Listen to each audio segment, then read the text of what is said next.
Bom, boa tarde, alunos.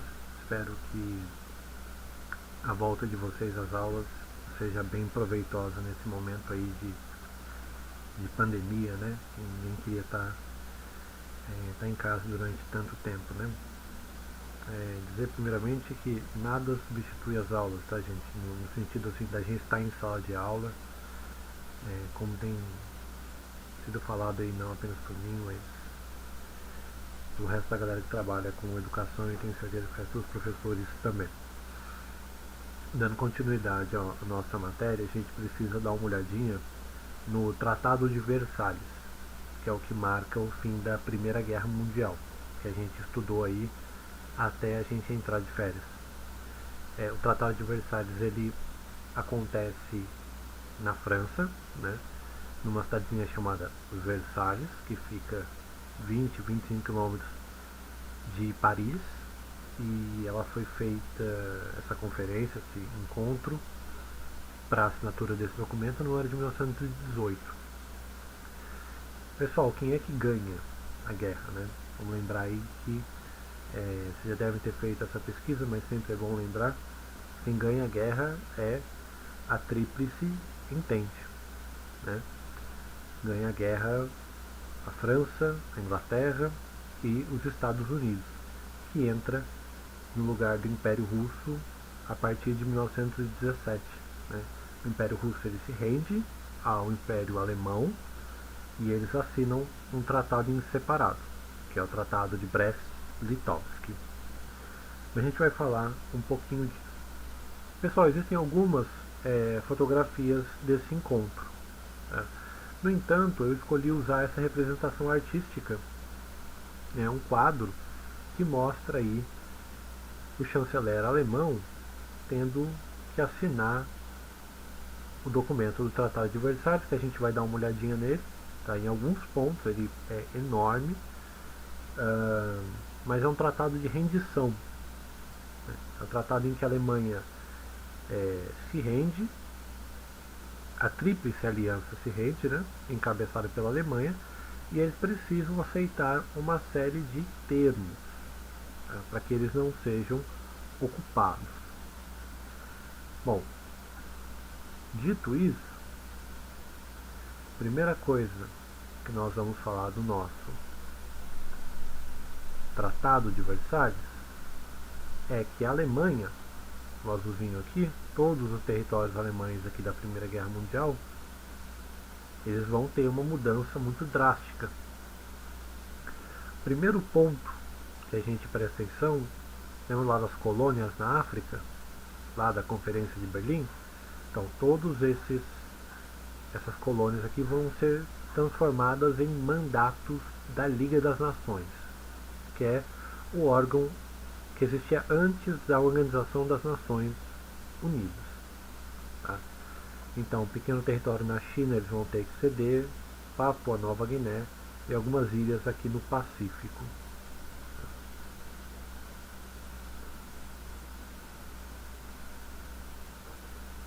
Aí o território da Alemanha, que a gente viu azulzinho, só que aqui aproximado. Vocês se recordam, né, que eu falei da região da Alsácia-Lorena, aqui, né, que os alemães haviam tomado durante a Guerra Franco-Prussiana, 1871. Nesse momento, então, eles têm que devolver esse território à França. Essa região do Sarre aqui vai ficar como mandato internacional. Né? Esse pedaço eles devolvem para a Bélgica. E um país vai surgir aqui, né? Vai ser a Polônia.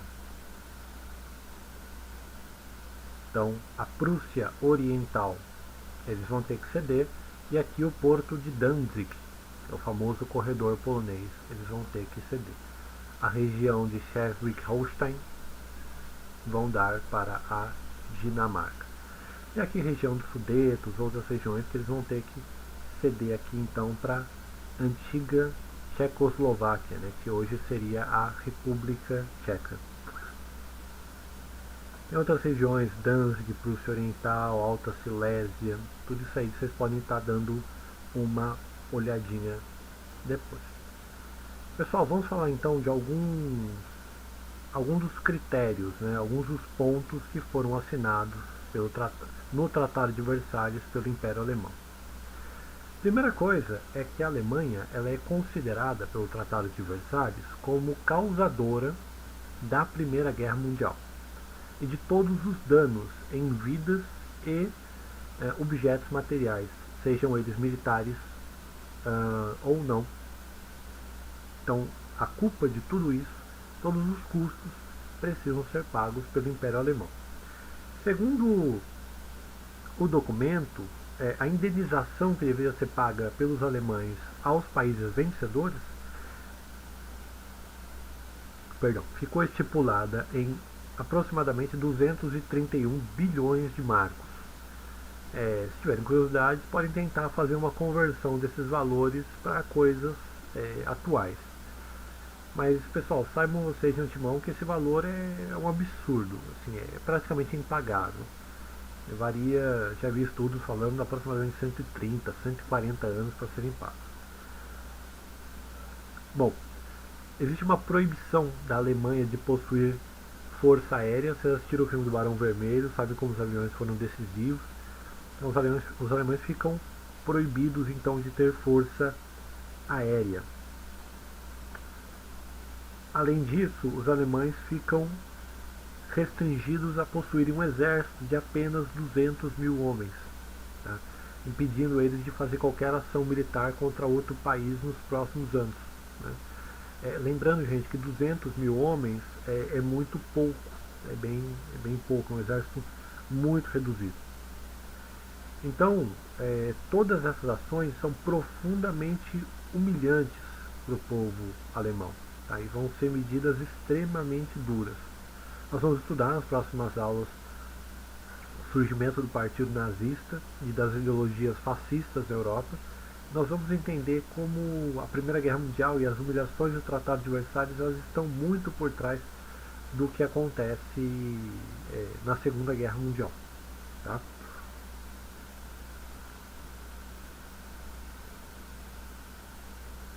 A partir disso, pessoal, esse aqui é um pequeno mapinha do Tratado de Brest-Litovsk. Tá? O Império Russo ele é derrotado pelos alemães e precisa ceder toda essa área aqui para os alemães. O que acontece é que essa área não é reconhecida pelo Tratado de Versalhes depois. Então a Alemanha ela praticamente perde essa área. Tá? E, mais importante, é que outros países vão ocupar essa região que anteriormente deveria ter ficado do lado da Alemanha pelo tratado. Tanto os Estados Unidos quanto outras potências não reconheceram esse tratado, tá? Tanto porque a Alemanha perde no final. Quando a Segunda Guerra Mundial começa, uma das intenções do Stalin é retomar essa região que havia sido perdida. Tá? O que acontece é que entre a Primeira Guerra Mundial e a Segunda, na Rússia vai acontecer a Revolução Russa, em 1917, que é uma revolução de orientação socialista. Nas próximas aulas nós vamos estudar exatamente o conceito de socialismo, do que ele se constitui, tá? E como formou-se a União Soviética, para que a gente possa entender então qual o papel desse país aí na hegemonia mundial nos próximos anos. Pessoal, a partir da minha fala, eu vou passar umas atividades para vocês, para a gente poder fechar essa situação de aprendizagem. Vou passar mais um quiz e daí a gente vai começar então a Revolução Russa. Forte abraço.